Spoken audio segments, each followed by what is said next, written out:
સુરતમાં વરસેલા વિરત વરસાદ અને ખાડીપુરના વિનાશક વહેણે અનેક પરિવારોના માથે દુઃખનો પહાડ તોડી પાડ્યો છે। શહેરના વિવિધ વિસ્તારોમાંથી અત્યાર સુધીમાં 14 લોકોના મૃતદેહ મળી આવ્યા છે। આ દુર્ઘટનાઓમાં સૌથી કરુણ ઘટના મોટા વરાછાના રહેવાસી અલ્પેશ દેસાઈની છે। વાલક વિસ્તારમાં ખાડીના વહેણમાં તેઓ તણાઈ ગયા હતા। પરિવારનો આક્ષેપ છે કે સમયસર શોધખોળ હાથ ધરાઈ હોત તો કદાચ તેમનો જીવ બચી શક્યો હોત। સરકારના મંત્રીની દખલ બાદ તંત્ર સક્રિય થયું, પરંતુ અલ્પેશભાઈ મૃત હાલતમાં મળી આવ્યા। આજે પરિવારનો આધાર સ્તંભ ગુમાવ્યા બાદ પત્ની અને માત્ર 6 વર્ષનો દીકરો અસહ્ય પીડામાં છે।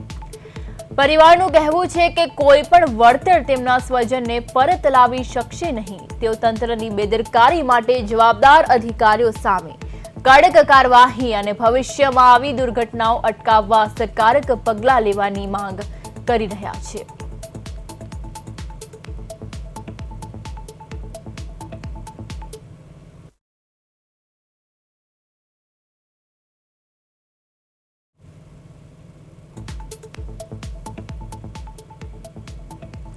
ત્યારે જેવી રીતે સુરતમાં ખાડીમાં જેવી રીતે આપણા તંત્રની બેદરકારીથી પરિવારનો આક્ષેપ છે। આપ જોઈ શકો છો કે સમયસર અગર શોધખોળ હાથ ધરાઈ હોત તો જીવ બચી શક્યો હોત। મોટા વરાછાની આ ઘટના છે જ્યાં હાલમાં શોકનો માહોલ છે। સુરતના પૂરે 14 જિંદગીઓ છીનવી ગઈ છે। પરિવારોને અનાથ કર્યા। 6 વર્ષના દીકરાના માથે પિતાની છત્રછાયા હંમેશા માટે ઉઠી ગઈ છે। સમયસર શોધખોળ થઈ હોત તો જીવ બચી શક્યો હોત અને આ દુર્ઘટના ન સર્જાઈ હોત। ત્યારે તંત્રની બેદરકારીનો આક્ષેપ પરિવારનો આક્રંદ બની ગુંજી રહ્યો છે। ત્યારે વળતર નહીં, સ્વજન જોઈએ। પરિવારની હૃદયસ્પર્શી પીડા ફાટી નીકળી। તમે જ્યારે ચૂંટણી હોય ત્યારે બધું કહો છો હારું ને અમે દેશ માટે આ કરશું તે કરશું, પણ અત્યારે જો આવા બધા યુવા પેઢી જુવાન વયા જાય છે તોય તમે કોઈ તંત્ર કે કોઈ ધ્યાન તો દેતા નથી। અને જ્યારે ચૂંટણી હોય ત્યારે બોલો છો કે અમે આ કરી દેશું, આ કરી દેશું, કે અમે ઊભા છીએ તમારી માટે। તો આ બધું શું છે? જો તો ખરા આ ગરીબ પરિવાર કઈ રીતે આનું પોષણ કરશે, કે કઈ રીતે પેટ પોષણ? અવડો બાબો 6 વર્ષનો બાબો છે અને આવા વડીલો દાદા ને બા છે એની જોડે, તો એ લોકો કઈ રીતે પૂરું કરી શકશે? સુરતમાં દર વર્ષે ખાડીપુર આવે છે અને જે પ્રકારની તારાજી સર્જે છે, પરંતુ આ વખતે જે પ્રકારે વરસાદ પડ્યો અને જે રીતે ખાડીએ એટલે કે અત્યાર સુધીમાં જે રીતે વરસાદ અને ખાસ કરીને પૂરમાં તણાવાના કારણે 14 લોકોને ભરખી ગયો છે। ત્યારે અત્યારે સુરતમાં જે રીતે 14 લોકોએ આવા પૂરમાં જે ભોગ બન્યા છે, ત્યારે અત્યારે સુરતમાં એક પરિવાર છે રત્ન કલાકાર, અને તેઓ મૂળ અમરેલી જિલ્લાના અલ્પેશભાઈ દેસાઈ છે। તે ફોટોમાં આપણે જોઈ શકીએ છીએ અને આ પ્રમાણે અત્યારે તેમના ઘરે જે રીતે શોકમય વાતાવરણ છે, પરંતુ જે રીતે વરસાદની આફતમાં આખું જે તંત્ર હતું તે શું કરતું હતું, એટલે અનેક સવાલો છે તે ચોક્કસ ઊભા થઈ જાય છે। કારણ કે કુદરતનો કહેર કરવો કે તંત્રની બેદરકારી, એટલે કોના કારણે આખી ઘટના બની છે તેના ઉપર સૌ કોઈની એક જ વાત છે કે આખી બેદરકારી કોની છે। ત્યારે અહીંથી પરિવાર સાથે જ વાત કરીશું। શું કહેવું છે તેમનું? શું કહેશો, કઈ રીતની આખી ઘટના અલ્પેશભાઈ સાથે બની હતી, ક્યારે ગયા હતા અને કેવી રીતે આખું? આ ઘટના છે 9 વાગ્યાની 6 કે 7 તારીખની છે। ત્યારે અમે ફોન કરીએ છીએ અને 2 કલાકે તંત્ર પહોંચે છે અને ત્યારે સાંજે ખાલી શોધખોળ કરીને વહી જાય છે। સવારે આવશું એવી રીતના કહીને જાય છે। સવારે ખાલી જ્યાં છે ત્યાં શોધીને પછી એ લોકોનું એવું કહેવું છે કે અમે ફેમિલીને એવું કહીને ગયા કે મૃતદેહ કે એવું કાંઈ મળ્યું નથી, અને એ કહીને જતા રહે છે। અહીંયાથી ફોન કરીએ છીએ તો એ એવું કહે છે કે અમારી શોધખોળ ચાલુ છે, શોધખોળ ચાલુ છે, પણ ત્યાં આગળ કોઈ શોધખોળ ચાલુ નથી, એ જતા રહ્યા છે। અને અમે કોઈ મોટા વ્યક્તિનો કોન્ટેક્ટ કરીએ ત્યારે ફાયર બ્રિગેડને લોકો આવે છે। ત્યાં સુધી અમે નોર્મલ વ્યક્તિ છીએ તો અમારા કોન્ટેક્ટથી કેમ નથી આવતો? અમારો સરકારને એ પ્રશ્ન છે કે કોઈ વ્યક્તિ ફોન કરે તો એમને હેલ્પમાં હાજર રહેવું જોઈએ, અને કોઈ મોટા વ્યક્તિ ફોન કરે તો જ આવે છે। એનું કારણ શું? અલ્પેશભાઈ છે આ પરિવારમાં કોણ કોણ મોભી હતા? કઈ રીતે તમને ફેમિલીમાં એક તમારા પરિવારનો કઈ રીતનો એક આધાર સ્તંભ હતો? એ તો આ ઘરના મુખ્ય વ્યક્તિ હતા, કમાવાળા હતા। હવે આશરો વહી ગયો છે તો પરિવાર માળો તૂટી ગયો છે। શું કહેશો, તમને શું લાગે છે આમાં કોની ભૂલ લાગે છે, કયોની બેદરકારી દેખાય? આ સરકારની કાયદેસર બેદરકારી છે. ત્યાં ખાડી પડે છે ને કે આપણે દર વર્ષે પૂર ભરાય છે, ત્યાં પાણીનો ફ્લો વધારે છે, આજુબાજુમાં કે પાળી કે એવું કાંઈ છે નહીં, બેરીગેડ કંઈ નથી મારતા, ત્યાં પાણી ભરાય છે, કોઈ તંત્ર હાજર નથી કે આગળ તમે જાઓ નહીં એવી જાણ કરવા માટે કોઈ હાજર નથી. બિલકુલ, આપણે તેમના ભાઈ સાથે વાત કરીશું. તમે શું કહેશો, આખી ઘટનાને કઈ રીતે જોયો છો? કારણ કે લાંબા સમયથી તમે લોકો બધે શોધખોળ કરી, જે પ્રકારે આખું જ્યાં સુધી મારા ભાઈનો મૃતદેહ ન મળ્યો ત્યાં સુધી રાત દિવસ એક કરી ત્યાં જ હતો. રાત્રે 7 તારીખે રાત્રે 9 વાગે ફોન આવ્યો ત્યારનો હું ત્યાં વહી ગયો હતો. આખી રાત ત્યાં ઊભા હતા. પેલા ફાયર બ્રિગેડ વાળાને ફોન કરીએ તો ફાયર બ્રિગેડ વાળા આવે, આટો મારીને વયા જાય. રફુલભાઈનો કોન્ટેક્ટ જ્યારે કર્યો ત્યારે ઉપરથી દબાણ આવ્યું તો એ હરકી શોધખોળ ચાલુ કરી.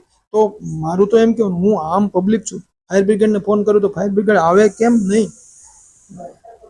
મંત્રીને કે ધારાસભ્યને આપણે ફોન કરીએ, ઓળખાણ આપીએ અને એનું પ્રેશર આવે ત્યારે જ તંત્ર કામ કરે. એ પેલા કામ આપણે કહીએ ને સીધું કામ ન કરે એનું કારણ આજે બનવાનું હતું એ તો બની ગયું, ત્યાર પછી તંત્ર કામ ન કરે. શું લાગે છે તમને કે શું કહેશો, આવી ઘટનાઓ બને છે, આખા પરિવારનો માળો વિખેરાય છે, શું કહેશો? મારા એક પરિવારનો માળો નથી વિખેરાનો, આવા તો સુરતમાં કેટલાય છે. તકલીફ તો જે મને પડી, બધાના સ્વજન જે ગુમાવ્યો હોય બધાને તકલીફ જ પડી હોય. માની લો કે સરકાર આપે કે અથવા તો હવે આનું તમારે ન્યાયની વાત હોય તો તમને શું લાગે છે, આનું તંત્ર કોઈ ન્યાય આપશે કે પછી ભગવાન પાસે ન્યાય આપશે? તમને શું લાગે છે? આમાં તો હવે ન્યાય આપે ત્યારે આપણે સાચું કહી શકીએ. અત્યારે તો ભગવાન ઉપર છોડી દીધું એવું છે. બિલકુલ, એટલે ભગવાન ઉપર છોડી દીધું છે. એક માળો વિખેરાયો છે, જાગૃત નાગરિક છે. તમે શું કહેશો, જે રીતે આખી ઘટનામાં તમે પણ જે પ્રકારે તંત્ર પાસે આ રીતની આખી જે વેદના ઠાલવી હતી, ત્યારે હવે આ પરિવારનો માળો વિખેરાયો છે. સૌદમાં પૂરને કારણે જે રીતે આ દેસાઈ પરિવારથી આફત આવી છે, એવા ટોટલ 14 પરિવારો આજના દિવસે આવ્યા છે આપણી સામે. શું કહેશો? હું તો પહેલા એવું કહું છું કે આપણે છેલ્લા 5 થી 6 વર્ષથી જોતા આવીએ છીએ કે આ સુરતમાં ક્યાંક ને ક્યાંક ઉપરવાસમાંથી વરસાદ આવે છે અને પૂર આવે છે. આ તંત્રને પણ ખબર છે, આ દરેક નાગરિકને પણ ખબર છે, આ વિસ્તારના નેતાઓને પણ ખબર છે, તમામને ખબર છે, છતાં પણ કોઈ યોગ્ય વ્યવસ્થા નથી. આ સુરત અત્યારે રામ ભરોસે છે. આ ગુજરાત સરકારમાં જે કાંઈ સરકાર છે એ સરકાર કોઈ પોઝિટિવિટી લેતી નથી. અને હા, અહીંયા સુરતમાં જીવની કોઈ કિંમત નથી. તમે જોતા હશો તક્ષશિલા કાંડ તો કે સુરતમાં બન્યું, મોરબી કાંડ તો કે ગુજરાતમાં બન્યું, રાજકોટમાં TRB ગેમ ઝોન તો કે ગુજરાતમાં બન્યું. આવા અસંખ્ય લોકો મરી રહ્યા છે અને આ સરકારને કોઈ તસદી લેતા નથી. આ પરિવારનો વ્યક્તિ જે ગુમ થયો છે એ પરિવારનો નથી થયો, આ ગુજરાતનો નાગરિક ગુમ થયો છે. તો તમારી પાસે સુવિધા તો નામે મીંડું છે. તમે ખાલી ને ખાલી મોટા બણગા ફૂંકો છો. આ હકીકત છે અને આ સ્વીકારવી પડે. આ સ્વીકારી અને ભવિષ્યમાં આવા પરિવારના કોઈ પણ વ્યક્તિનો જીવ જોખમમાં ન મૂકો અને તંત્ર વ્યવસ્થા કરે. હવે આ પરિવારની વાત કરું હું તમને સાહેબ, તો 7 તારીખે આ પરિવારનો વ્યક્તિ રાત્રે 9 વાગે ત્યાંથી પાણીમાંથી નીકળતો તો કોઈ બેરિકેડ નહોતા. ખબર છે ત્યાં ખાડી છે, તો આ તંત્ર પાસે એટલી સુવિધા છે. આ તંત્ર પાસે એવડા મોટા વેરાઓ લે છે, પૈસા ભરે છે લોકો. એક દિવસ તમારો વેરો તમે ચૂક કરો તો તમને કાયદેકી તમને નોટિસ મળી જાય છે, અથવા તો નોટિસના બોડીએ હારવાર તમને વેરો આવે એમાં લખેલા આવે છે. તો તંત્ર પાસે સુવિધા માટે મીંડું છે. તમે જો એમ વર્ષોથી પૂર આવે છે, તમને ખબર છે પૂર આવે છે, કોઈ વ્યવસ્થા શું તમારી પાસે? શૂન્ય. આ વ્યવસ્થા હું એમ કહું છું કે આજે 2020થી આ સુરતમાં પૂર આવે છે. અને ખાસ કહું ને તો વરાછા, કતારગામ, લિંબાયત, ઉધના, મીઠી કાડી, આ બધા જે નાના નાના જે કાંઈ એરિયામાં લોકો રહે છે, આ તમામ જગ્યાએ પૂર ઘરમાં ગરી જાય છે. અને કરોડોનો નહીં અબજો રૂપિયાની આ નાગરિકોને નુકસાની થઈ રહી છે અને તંત્રની પણ વેડફાટ થઈ રહ્યો છે. પણ આ 7 તારીખે જ્યારે મૃતદેહ ગોતવા માટે ફાયર બ્રિગેડમાં ફોન કરે છે, ફાયર બ્રિગેડમાંથી 7 તારીખે 9 વાગે ફોન કરવાથી 2 કલાક પછી લોકો ત્યાં આવે છે. આવી અને ખાલી ને ખાલી ઉપર શોધખોળ કરવામાં આવે છે. એમના શબ્દો હતા પરિવારને કે અમે આમાં રિસ્ક ન લઈએ. અરે યાર, ફાયરના ઓફિસરો અને ફાયરના ફાઇટરો છો તમે, તમારે ગર્વ લેવા જેવી બાબત હોય કે તમે માણસને જ્યારે બચાવીને આવો ને ત્યારે દિલ તમારા જીતી લે છે આ નાગરિકો. આ પરિવારનો બાળક અરવિંદભાઈ હું કહું ને તો જો 9 તારીખે જે 7 તારીખે ઘટના બનીને રાતે 9 વાગે આ ફાઇટર ટીમ જો ઉતરી ગઈ હોત ને પાણીમાં, તો હું તમને ખાતરી સાથે કહું આ વ્યક્તિનું છે ને મૃત્યુ ન થયું હોત. કારણ કે આમનું મૃતદેહ મળ્યું ને એ ખાલી 100 થી 150 મીટરના અંતરમાં મૃતદેહ મળ્યો છે. અને અમે પણ વારંવાર વેદના ઠાલવતા હતા આ પરિવાર માટે કે ભાઈ તમે હવે જીવિતનો નથી આપી શકતા, પણ મૃત્યુ માટે એમના મૃતદેહ એટલે કે એના પરિવાર રાહ જોતું હતું. જે દીકરો અત્યારે અલ્પેશભાઈ દેસાઈ ગયો ને, રાહ જોતું હતું. ફાઈટરનું કામ શું છે? ફાયર ફાઈટરનું કામ શું છે? આ પરિવારની જે વેદના કોઈ માણસ તણાણો એને જેમ બને એમ જલ્દીથી બહાર કાઢે. ફાયર ફાઈટરો છે એને શું કરવાનું છે? એ જ કરો. બાકી તો ઓફિસમાં બેઠા બેઠા પગાર જ લેવાનો. સાંજે આવીને વહી ગયા, 2 વખત આવ્યા, 2 વખત આવીને વહી ગયા. કે અત્યારે નહીં, સવારમાં અમે શોધખોળ કરશું. સવારમાં આવ્યા પણ સાંજે કેમ ન ગયા? તમને શું લાગે છે, માનો કે આ વખતે જોવા જાય તો જે પ્રકારે વરસાદ અનરાધાર પડ્યો, એટલે ક્યાંક તમને લાગે છે કે કુદરતી કહેર હોય કે અથવા તો તંત્રમાં સુખ છે, તંત્રમાં જે રહી છે, પરંતુ આખી ઘટનાને કઈ રીતે જુઓ? હું કહું ને તો આ કોઈ કુદરતી કેર નથી, આ માનવ સર્જિત પૂર છે. એક ધારાસભ્ય એવા છે જે વરાછા રોડ ઉપર કુમારભાઈ, એ ખુલીને બોલે છે, સત્ય બોલે છે. તમે અરવિંદભાઈ ફ્લડ ગેટનું છે ને માહિતી અત્યારે અંદર ખાને એવી માહિતી મળે, ફ્લડ ગેટ બંધ હતા. કારણ કે પાણીનું કંઈક ભંડોળ જે કાંઈ પાણી બાબતે સમિતિ હોય એમાં જે કાંઈ ભંડોળ જે આપવાનું હોય એ કાયમી માટે આપતા નથી ને, તો આ પાણી સમિતિની પણ ખૂબ મોટી ગંભીર બેદરકારી છે. આ પરિવારનો વ્યક્તિ એક નથી ગયો, આ સુરતમાં 41 લાશ થઈ છે, એમાંથી 14 વ્યક્તિઓ ફક્ત પાણીમાં ડૂબીને મરી ગયા છે. તો તમે વિચારો, આ તંત્રને કોઈ પડે નથી. આ પરિવારના એક બાળક 6 વર્ષનું બાળક છે. તમે વિચારો તો ખરા, એના આપવીતી એના પરિવારને એના ભાઈ મોઢામાં છે ને કોળિયો નથી નાખ્યો. જે દિવસે 7 તારીખે ગયા, 7 તારીખના હું બીજે દિવસે બપોરે મને ખબર પડી, મને જાણકારી મળી, હું ગયો તંત્રને મેં ઉધડો લીધું, ત્યારે તંત્ર કામે લાગે છે. અને આ વિસ્તારના આરોગ્ય મંત્રી એટલે કે ગુજરાતના આરોગ્ય મિનિસ્ટર આ વિસ્તારમાંથી છે. જે વિસ્તારમાંથી આ બાળકને, જે 2 બાળકો જે કાંઈ તણાયા આ વિસ્તારમાંથી છે, એ રાતે આવે છે, ફોક્સ કરે છે, અડધો કલાક કામગીરી કરાવે છે ફાઈટરો પાસે. અલા દિવસે કામગીરી કરવાની હોય આ બધી, જ્યારે વ્યક્તિ ગયો ત્યારે કામગીરી કરવાની હોય. તમે મંત્રી છો, ખાલી ફાકા ફોજદારી માટે છો. આ સત્ય હકીકત છે. પાણીના પ્રશ્નોમાં 5-5 વર્ષના લોકો તમારી પાસે પીડા લઈને આવે છે, એમના પ્રશ્નો પણ સોલ્વ નથી કરીએ. આ પાણી તમારા ઘરમાં ગરી જાય છે. હું તો એવું કહું છું કે આ વ્યક્તિઓને પહેલા પોલાના વિસ્તારમાંથી રાજીનામા મૂકી દેવા જોઈએ.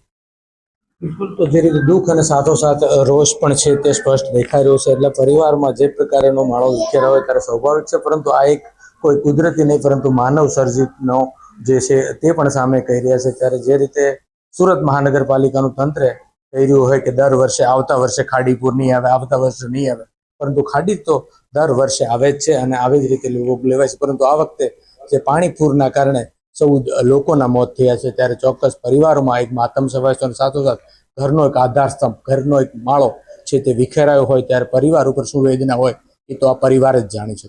કેમેરામેન અજય કુમાર સાથે અરવિંદ રાઠોડ, પ્રેસ 24 ગુજરાતી, સુરત.